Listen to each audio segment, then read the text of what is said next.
ngibalekela ukuthi ungaveli. Khona i-video velile kuyo. Yeah, angithi yona into engizama ukuyibalekela ukuthi. But those like the three. Yes. So izona lezi ezobe on Zizawufake manje. I will need to cut those things.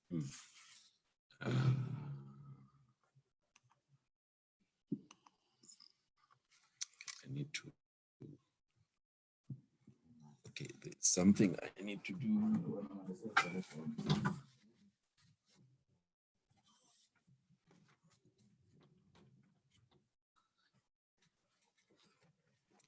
Something is not right.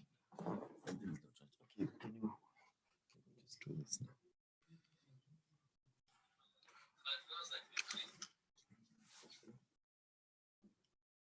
Which already is. So we are live something. We are not getting already 7 people.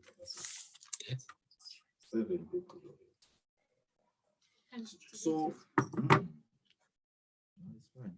You can just mute it. Yeah.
Mute myself.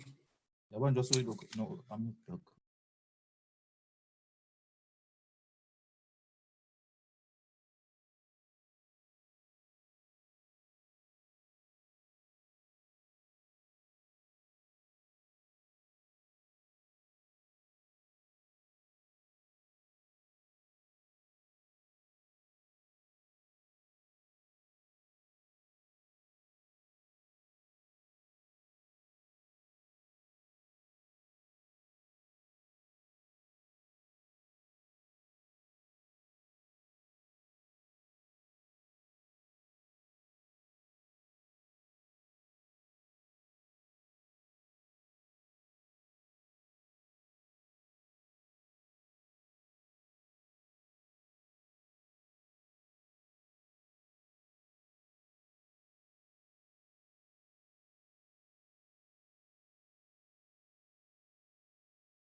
This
lady is not yet here.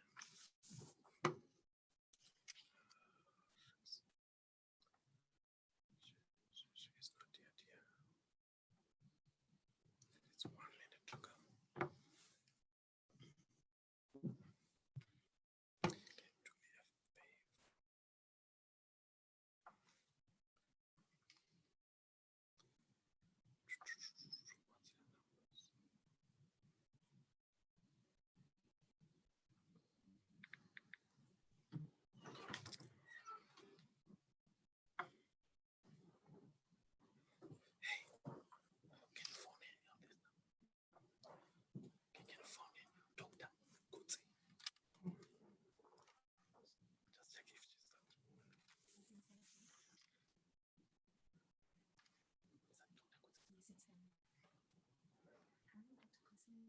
Do me a favor. On behalf of Nyati.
Good afternoon, ladies and gentlemen.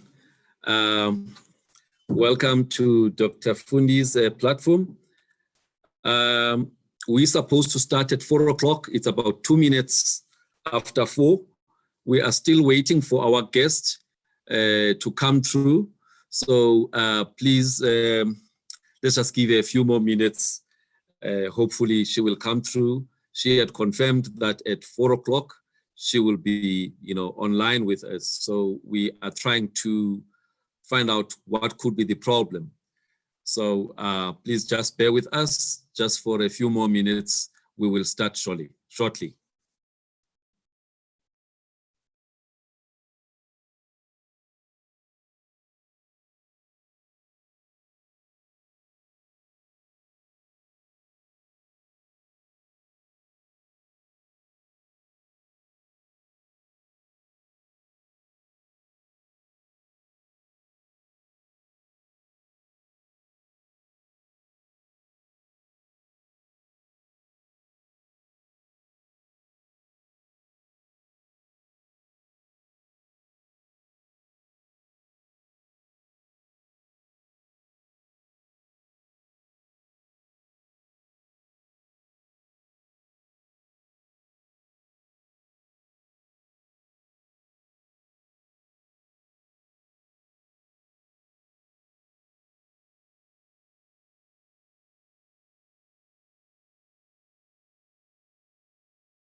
All right, I'm on.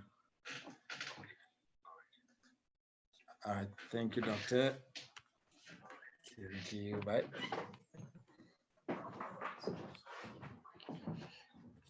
Hello. Hello. Yes, just want to get Hi. in. I just want to see if can you see us? I can see you all. Okay. I just want to apologize to my viewers. All right.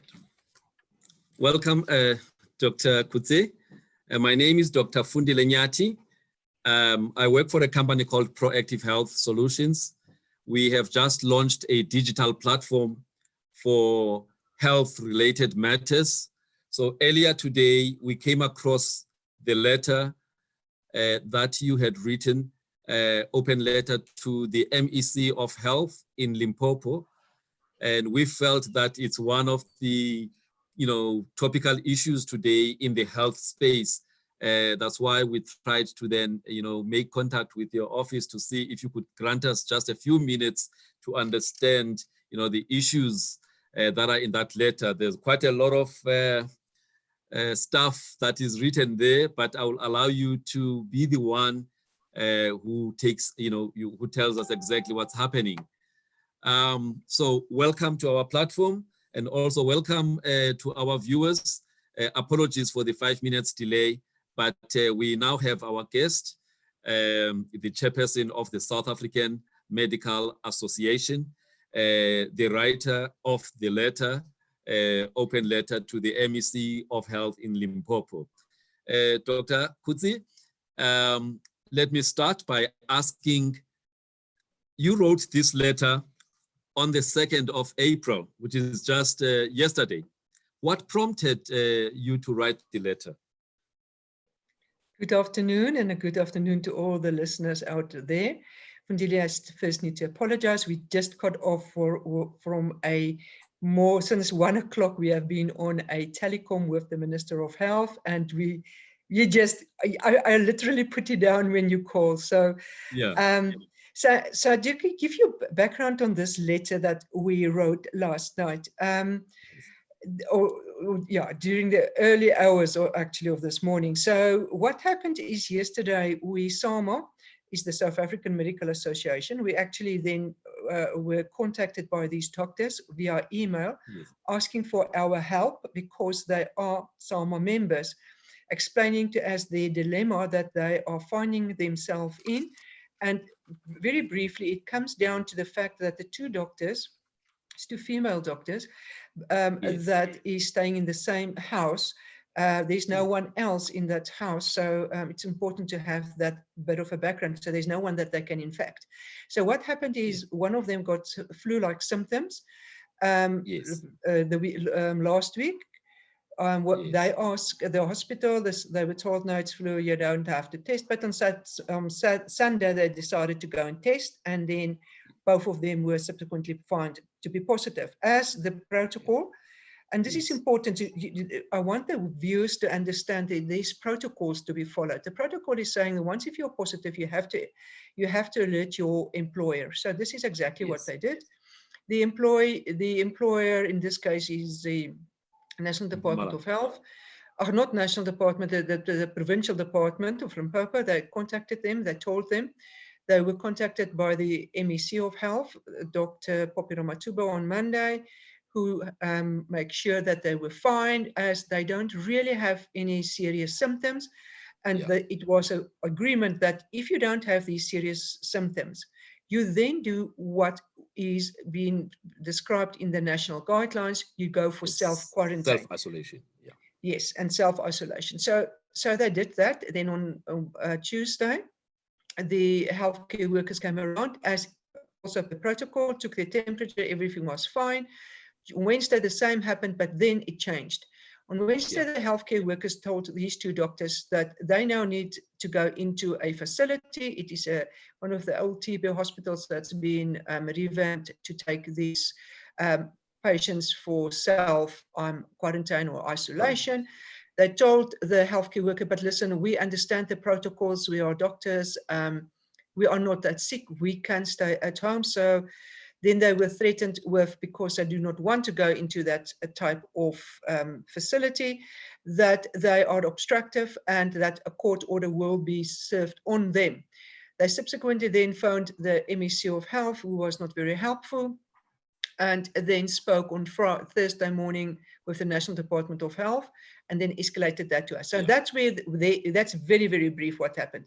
So when we received the letter yesterday, I instructed our lawyers to send a letter to the MEC and ask her, to ask her what is the problem, to get behind this, and so that we can get clarification and way forward. But before anything could happen, we received this frantic call from the two lady doctors around about 6 o'clock last night, and say to us, listen, outside of their gate, there's an ambulance, there's a lot of police cars, there's red,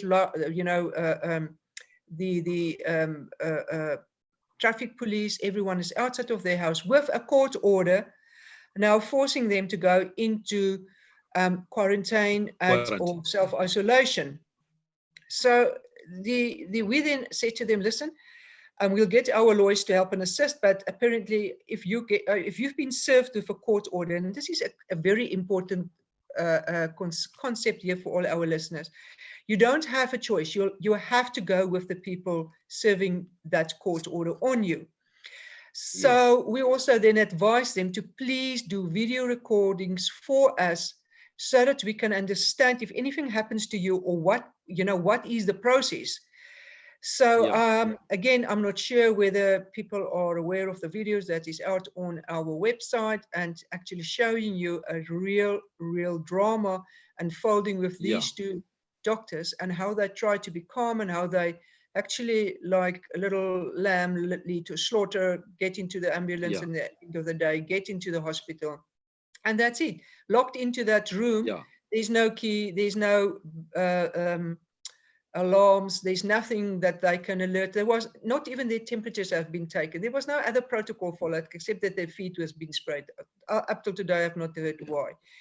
But this is where we are, and there was an urgent court order today from SAMA side. I don't have any outcomes. If it's this late and there's still no outcomes, I think this matter will still be debated on Monday. But the problem is these two doctors who was adhering to what to all the guidelines, are now being locked into a facility, and it's one of the ladies' birthday tomorrow. And, you know, on one of the videos, she said, you know, if this is what it is to be a doctor, I don't want to be a doctor in this. Now, this raised a lot of serious questions to Sama. First of all, it's Yes. not about the fact that it is doctors. You have to understand it's about a principle. The principle Yes. is, if you are adhering, and this is the type of treatment that you are getting, and Yes. then, you know, are the powers that's now been given by this lockdown to the various departments of health in provincial and MECs, are these powers now so that they can now decide without having adhering to the national guidelines, they now decide for themselves. So are we now going to see 9 provinces with 9 guidelines which they would like to have in their provinces? Yes. That's the first question. The second one is, is there any dignity? Does a patient have any rights to say, listen, but I am doing it right? And can we just Yes. speak about this? So this is, Yeah. for us, it's an abuse of power. Yes. So, you know, when I read the letter, there were quite a number of issues that did not make sense to me. And I think the first one is one that you've just highlighted, the fact that they took a proactive action. They went to test, even though they had mild symptoms, but Yes. they were responsible enough to actually go and say, we are going to test. And when they actually found that they were positive, they decided that we will do what is expected of us in terms of the national guidelines, you know, to actually self-isolate.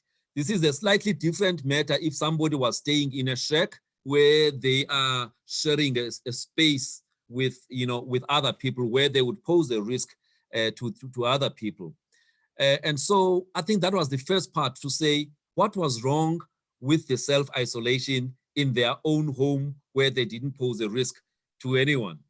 But the second one that worried me was the fact that, you know, in fact, just with the self-isolation, I've just read a press statement from the Department of Health in the Eastern Cape, where they have got 2 health workers who have just tested positive following a funeral that took place, you know, where they attended that funeral. And those 2 health professionals have been allowed to self-isolate. Yeah. All right. Now, it's basically the same case in one province, which is the one that we're talking about now. There seems to be an issue about self-isolation in one's home. In the Eastern Cape, the nurse and the doctor who have tested positive have been allowed to actually self-isolate. Just about 2 days ago, on this very platform, I interviewed a young lady who was amongst the first people in South Africa to actually test positive. Here in Gauteng, she was allowed to self-isolate at home. All right. So that if somebody comes from an environment where they can't do that, there is at least, you know, some beds or whatever facilities available for them. So I think for me, the question therefore is the differential treatment. But when one reads further in the letter, there is something that does not make sense, where there seems to be some allegations that you brought this gem to our province, you people who are from a high income level, you are the ones who do the traveling and stuff. So I want to ask you, what do you think is behind what one would say it's a overreaction to people who are actually, you know, apparently compliant in terms of the protocols of government? You see, this what is said in that letter, we actually have it on record. So that telephone conversation was recorded. So this is not something that these doctors made up. That was actually the words of the MEC, Dr. Poppy Ramatuba. So for us, it doesn't make any sense. All we can say, is it a power play? Is it showing that I have a right over people and you will listen to me? I really don't know. This is a question I think that Dr. Ramatuba needs to answer us, because as you said, and as I have mentioned, if we are now going to have 9 provinces with their own rules and regulations, why do we have a National Department of Health having a regulation? It cannot simply work like that. And then, to justify it from Dr. Ramatuba's side, to say, I've seen other doctors in my province that didn't adhere, and when we went to their home, they infected everyone else. It's very dangerous statements to make, because you are now putting everyone in the same box. And if that province has more than enough facilities to isolate half of their people, then I would say it's okay. But, again, you are sitting there in that room. I would say that if I would have been in that room for 2 weeks locked up, I will need to have psychological intervention as well, because, it's a big thing. It's not as easy as what people think. Oh, it's okay, we take you and we put you into an isolation. I think there's a huge human component, which is totally which is totally being disregarded in this case. Yeah, I think the other issue, before I spoke to you, I was asking myself, okay, Dr. Kutsi sent, this open letter. Was there no legal, recourse? But you've just answered now that actually you briefed your lawyers and they have gone for an urgent, court hearing, about this matter, which then means it's a twin approach to this matter. You were raising the issue in public. On the other hand, you were actually using, the legal processes that are there. Now, one thing I don't understand. The hospital where they were, forced to be, self-quarantined, is a hospital that has got people who have got, multi-drug resistance, TB and XDRs, which, exposes them to further risk. Should they get infected in that particular situation, what are the, ramifications? But also, these are frontline health workers who possibly, were infected in the course of doing their work. Obviously, I mean, I don't have the history. Do you have any idea of whether they have traveled, to high-risk countries or traveled to Gauteng, where maybe they got infected? Do they think this is part of, an occupational hazard where they most probably got infected in the course of doing their duty? Because if that is the case, in terms of the Compensation for Occupational Injuries and Diseases Act, an occupation acquired kind of illness, it requires of the employer to go an extra mile in terms of, looking after that employee. So in this case, those are some of the things that are concerning me. You are quite right. So we also asked the doctors. The only one doctor traveled in the beginning of February to Cape Town. That is more than about 6 weeks ago. And then subsequently, that same doctor about 2 weeks or 3 weeks ago, in their own car, went to Joburg and came back again to maybe visit families. But the other doctor never traveled, and they never traveled overseas. So it's not that they even traveled out of the country. So this is also bringing now the question that in that hospital that they are working, that I think we are missing COVID-19 infected patients. And this most probably, if you look at the doctor's history, has been picked up at the facility where they are working. And I would... Mametake Hospital. Yes. The name of the hospital is called Mametake Hospital in Limpopo. That's right. That's the hospital. And so we think that they got it there most probably. That whole hospital needs to be tested. And just to come back to the TB, I'm not sure whether there's still TB patients in that hospital, but if you haven't Okay. disinfected that hospital 100% and made sure that there's no TB in the air cons or whatever, maybe they don't even have air cons. I'm not just bringing an air con in because we know that is a huge problem with resistant TB. So yeah, I don't understand. It doesn't make any sense what happened last night to these doctors. Yeah. But again, it's even more concerning if it was the public out there that this unhappy thing would have happened to some of with a member of the public who was sick. They don't have the resources to call a SAMA. They don't have that. So they would be manhandled the same way than these doctors, put into a place, and no one would be able to come to their rescue and say, what is happening here? Also, the lesson learned from this is now to go back to the drawing board at National Department of Health and say, how are we now going to address this in future? And is the guidelines correct? I don't know. But what happened, what we do know is it's worldwide that if you have got mild disease and illness, you should stay at home and you should self-quarantine and self-isolate. Yes. Did you get any sense from the doctors whether actually the employer has provided them with PPEs?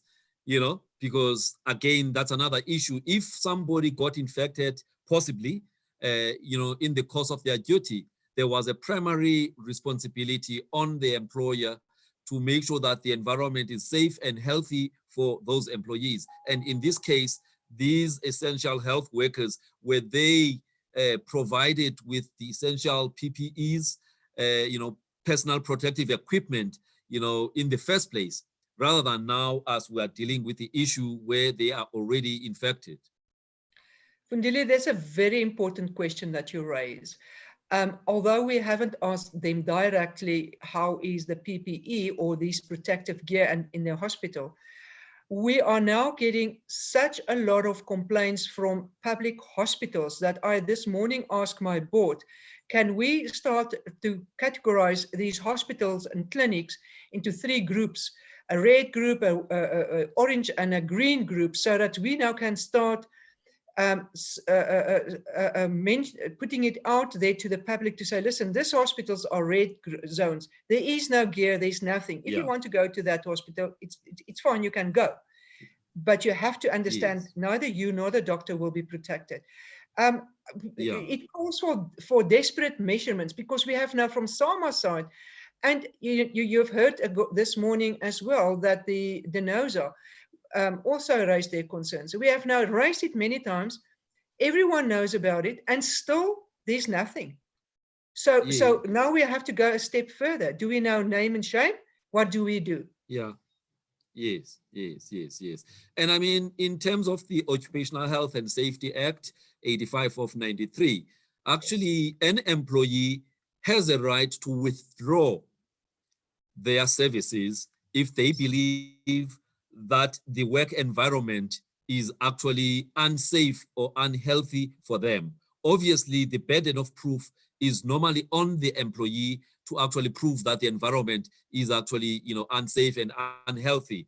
Now, what would happen then if all of the frontline health professionals, doctors, nurses, and others decide then, well, if we don't have PPEs, then we are withdrawing our services, you know? So I think that's where my question is, because it is also their legal right, you know, to do so. So this whole issue raises a number of issues in terms of, you know, adherence to national guidelines, you know, the empathy that is expected of the employer, especially if somebody is likely to have been infected in the workplace, you know, and so what outcome are you hoping for, legally speaking? Well, legally speaking, for the outcome that we hope is that these 2 doctors can go back home and self-quarantine or self-isolate for the rest of because they're now 6 days in quarantine. So to go back for the reminder of this. And then all of us, on the Ministerial Advisory Committee, the minister, the MECs sit around the table and come to a conclusion. What are we going to do? Is that the way that we're going to treat our nation in the future? Yeah. Because again, it's not only about these doctors. How are we going? What is a humane thing? Because in the end of the day, we are all humans. We all have feelings. Yeah. And how can we do that? And again, it is extremely important what you said about the legal rights that, or the legal,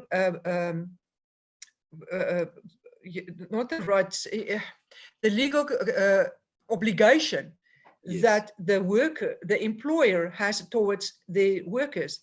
And we need to make sure that that is happening. Up till now, it's all talk, and we don't get to it. And then on the same day, you know, you get the Minister of Transport saying, we will now give masks to commuters. Just get 70% of you can now get into a taxi with 100% capacity, if you understand what I'm trying to say there. Yes. So there now, all of a sudden, there's masks.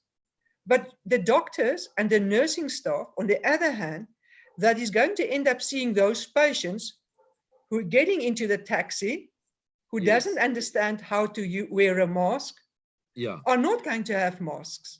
Yes. No, I think it's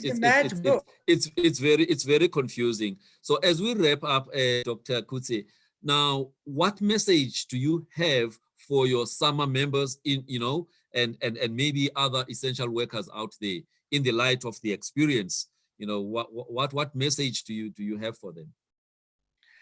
Well, the same message that we gave these two doctors last night. First of all, you know, it's easy if you are a SAMA member, then I can provide you with our legal resources. But to join your union or your organization like a SAMA or a DENOSA or wherever you are, then if something like this happens, start rolling your cell phone, because that's the only way that you can protect yourself, that no one is saying, but you are lying, it didn't happen in that manner.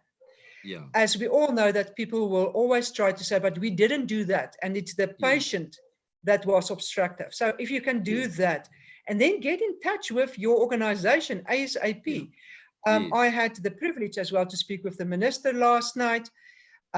We were on WhatsApp early this morning as well, you know, but not everyone's got that.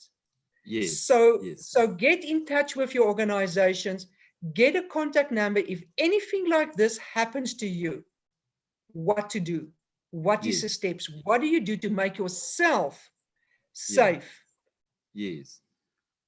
So as you were talking to the national minister, did you get a sense that he is empathizing, you know, with the issue, you know, on the issue that you were raising, or he still wanted to make contact with the relevant, you know, provincial MEC to better understand the situation? We've got a very sensible Minister of Health, and he understood, and he did get in contact with the MEC. She told him the same story that was on the, there's a WhatsApp video that she released on the 2nd, where she said it's her right to take everyone off the street that is positive. You know, it's absolutely, she never even communicated that to SAMA, because if we knew about that, we would immediately raise panic buttons on that and say that is absolutely not what needs to happen. So we're still waiting for her to address us, to answer our letter. But in the meantime, we carry on, and we are going to try to see how far we can assist these two doctors, trying now to go back to the Ministerial Advisory Committee and relook at how we can make sure that this mess, because that's all I can call it, a mess, don't happen to any other public servant out there, or public, it's not servants, we are all people of this country. It doesn't matter what color you are, doesn't matter who you are, we are all the same. And what is an injustice to one is an injustice to the other. No, thank you, Doc, you know, for granting us time just to explore this issue, because I really was a bit perturbed as well as I was going through the letter, and you've managed to clarify issues. And I hope that SAMA will be successful in its endeavors, via the courts, so that the doctors can go back and self-isolate. As you were saying, they don't pose a danger to anyone, because where they stay, they only stay as the two people and there's no one else. So all the best with the court case, and I hope that this is the last time we're hearing about something like this. Thank you very much. Thank you, Fundile, and thank you to all the listeners out there. Okay, thank you.